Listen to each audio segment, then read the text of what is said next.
The top 5 places ruined by terrorism. We live in a terrorist age. The recent terrorist attacks in Brussels, Paris, Beirut, San Bernardino, and numerous other locations around the world are only the most recent examples of terrorist violence to make international headlines. Terrorism is the use of violence to achieve a political goal, as opposed to ordinary criminal activity. In that sense, it is message delivery violence. But as we consider our current terrorism era, we should keep in mind that terrorism has been with us for well over 150 years, and the patterns have evolved over those decades. Terrorist violence has occurred all over the world, but it has become much rarer in North America and Europe in recent years. However, there were far more terrorist attacks in the United States, particularly in Europe, in the 1970s than there are today. Terrorists have also shifted toward more brutal, mass casualty attacks in recent years. They have shifted their focus from attacks on leaders or buildings with political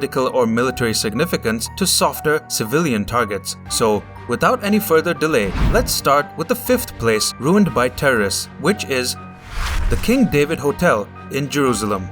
The King David Hotel bombing was a terrorist attack that was carried out on Monday, July 22, 1946 by the militant right-wing Zionist underground organization, the Irgun, on the British administrative headquarters for Mandatory Palestine, which was housed in the southern wing of the King David Hotel in Jerusalem during the Jewish insurgency in Mandatory Palestine. In this attack, people of various nationalities were killed and 46 were injured. The hotel was the site of the central offices of the British Mandatory Authorities of Palestine, principally the Secretariat of the Government of Palestine and the headquarters of the British Armed Forces in Palestine and Transjordan. When planned, the attack had the approval of the Haganah, the principal Jewish paramilitary group in Palestine, though unbeknownst to the Irgun, this had been cancelled by the time the operation was carried out. It was conceived as part of a response to Operation Agatha, which was a series of widespread raids, including one on the Jewish agency, conducted by the British authorities and was the deadliest directed at the British during the Mandate era. Disguised as Arab workmen and as hotel waiters, members of the Irgun planted a bomb in the basement of the main building of the hotel, whose southern wing housed the Mandate Secretariat and a few offices of the British military headquarters. The resulting explosion caused the collapse of the western half of the southern wing of the hotel. Some of the inflicted deaths and injuries occurred on the road outside the hotel and in adjacent buildings. Controversy has arisen over the timing and adequacy of the warnings, but the Irgun stated subsequently that warnings were delivered by telephone.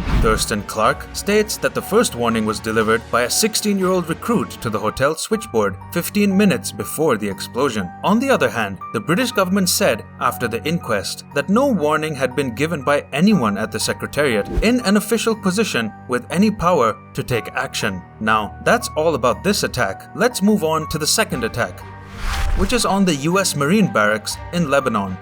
On the morning of October 23, 1983, the world witnessed the brutal effectiveness of suicide bombing as a tool for terrorist groups. A Mercedes truck slammed into the lobby of a building used as a barracks by US Marines stationed in Beirut, Lebanon's capital, around 6:45 a.m. A Marine guard noticed the truck driver smiling as he carried out his lethal mission. The truck contained approximately 6 tons of TNT equivalent explosives. When the driver detonated his payload, the entire building was leveled, killing 241 US military personnel. A second suicide bomber demolished the building occupied by French paratroopers 5 miles to the north. 20 seconds later, 68 French soldiers were killed. The attacks were claimed by an unknown group calling itself the Islamic Jihad Organization, but are now widely attributed to Hezbollah, the Shiite militia that rules southern Lebanon. The Iranian government also played a significant role in both encouraging and carrying out the attacks. The Reagan administration quickly withdrew US troops from Lebanon. Hezbollah would eventually become the region's most powerful non-state actor. Is the Pearl Harbor attack. The Japanese surprise aerial attack US naval base at Pearl Harbor on Oahu Island, Hawaii, precipitated the United States' entry into World War II. The strike marked the culmination of a decade of deteriorating relations between the United States and Japan. In the late 1930s, American foreign policy in the Pacific was based on support for China, and aggression against China would inevitably lead to conflict with the US. The Japanese government extended its control over the Chinese province of Manchuria China as early as 1931, and the puppet state of Manchukuo was established the following year to cement its hold on the region. On July 7, 1937, a clash at the Marco Polo Bridge near Beijing signaled the start of open warfare between Japan and the United Front of Chinese nationalists and the Chinese Communist Party. In response, the US government made its first loan to China in 1938, which further resulted in the Pearl Harbor attack. Let's talk about our fourth attack, which is Mumbai and the Lashkar-e-Taiba attack.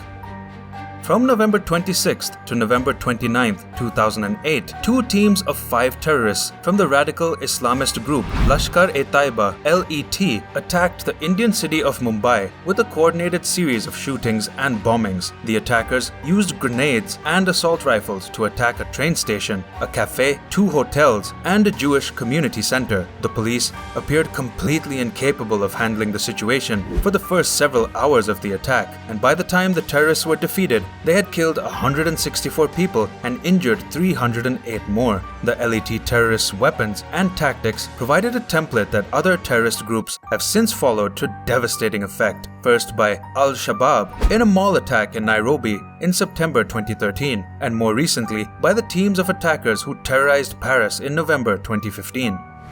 And finally comes the fall of the World Trade Center, or the popular 9/11. The September 11 attacks, also known as the 9/11 attacks, were a series of airline hijackings and suicide attacks carried out in 2001 against targets in the United States by 19 militants affiliated with the Islamic extremist group Al-Qaeda, and were the deadliest terrorist attacks on American soil in US history. The attacks on New York City and Washington, D.C. caused widespread death and destruction and sparked a massive counter-terrorism effort in the United States. In New York, 2,750 people were killed, 184 at the Pentagon and 40 in Pennsylvania, where one of the hijacked planes crashed after passengers attempted to retake the plane. All 19 terrorists died, and police and fire departments in New York were especially hard hit, as hundreds had rushed to the scene of the attacks and more than 400 police officers and firefighters were killed. The emotional toll of the attacks, particularly the collapse of the Twin Towers, New York City's most visible landmark, was immense. Unlike the relatively isolated site of the 1941 Pearl Harbor attack, which was quickly compared to the September 11 events, the World Trade Center was located in the heart of one of the world's largest cities. Hundreds of thousands of people witnessed the attacks firsthand, as many bystanders photographed or videotaped events, and millions watched the tragedy unfold